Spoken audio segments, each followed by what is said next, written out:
Like every time I see a mock draft where the Browns are staying at 13 and taking a position that's not receiver, I just think, what are you doing? Why would they? Oh, well, you could take an edge rusher. We got to replace. It's like they don't have anyone to throw the ball to. And I have very, very, very much come around on the idea of drafting a receiver is infinitely better than signing a receiver in free agency or getting one in a trade, because you want to mold him in your offense. And you want him to be bought into how you throw the ball from day one. And if you catch a guy way on the back end, an AJ Green or a Julio Jones, like way on the back end as a vet, fine, great. But like the Odell thing, even the Jarvis thing of Jarvis has worked out, that can't be how they get a number one receiver. They need to draft and develop their number one offensive threat. And it blows my mind. And if they don't do it in April, I'm going to go bonkers, because how could there be another position for this team in the league in general with where the league is going, but especially for this team? How could there be any position where that player is going to give you the kind of value that a true number one receiver would give this quarterback, this offense, this coach, and this team? Doug, I have to agree with you. There's very little that I can see happening with number 13 that would make sense. And there are only two things that I could see happening.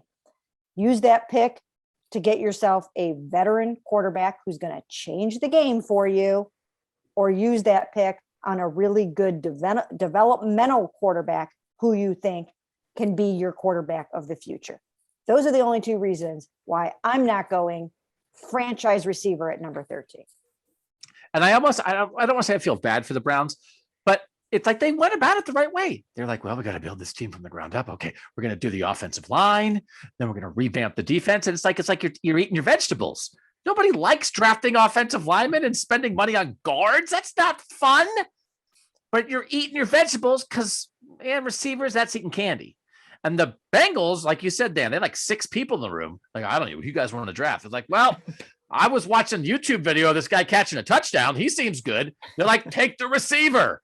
And then you find out that candy has nutritional value and all those vegetables are wasted calories. So like, look where the Browns are. Like, we're screaming, why don't you take more of the fun guys? Quit taking defensive players and offensive linemen. They were trying to be responsible. And the Bengals are down there just having an 8-person draft party every day, taking a receiver in the first round every year, and it worked.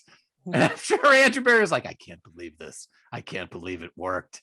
But it's time for the Browns to party. Take a receiver at 13. Yeah, first and second round picks throughout. Now, we should say that part of this too is the Odell Beckham trade just didn't work out, right? I mean, they did use the 17th pick in the draft to acquire Odell Beckham, and that trade, it just didn't work. If that trade works, then this is a different discussion. And it was certainly something that everybody was excited about at the time. Yeah, I'm all in on this. I mean, they've got to draft a receiver at 13, and then to have their number 2 receiver be a more veteran guy that they acquire one way or the other. I'm all in on. I am actually okay with Donovan Peoples-Jones as number 3 and Anthony Schwartz as number 4. So if it's just those top 2 guys, but I mean, you know what? Just like a 1,500-yard receiver and a 1,200-yard receiver. That's all. Not too much to ask. But I do think, and I think, are we in agreement on this? That is transformational.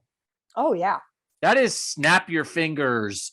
There is not development. There is not waiting. There is not, we got to wait for the guy to learn his routes. Like, that is week 1. This offense has transformed.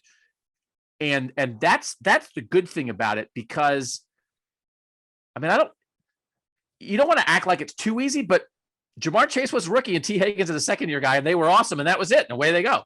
Yes. So, like, I think you said that, Dan. Like, the Browns can catch up really quickly, and I do think they have multiple options at 13.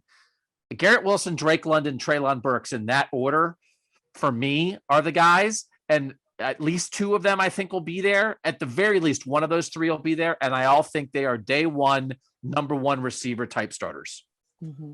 Yeah, and I think that's the thing. Like, I would probably flip it a little bit. I kind of like Drake London right now. That might change over the course of the next few months, but like that's a guy that I like there. But if it's Garrett Wilson, great, whatever. Yeah, if it's Burks, great. Like, I don't care if it's one of those guys. I'm in.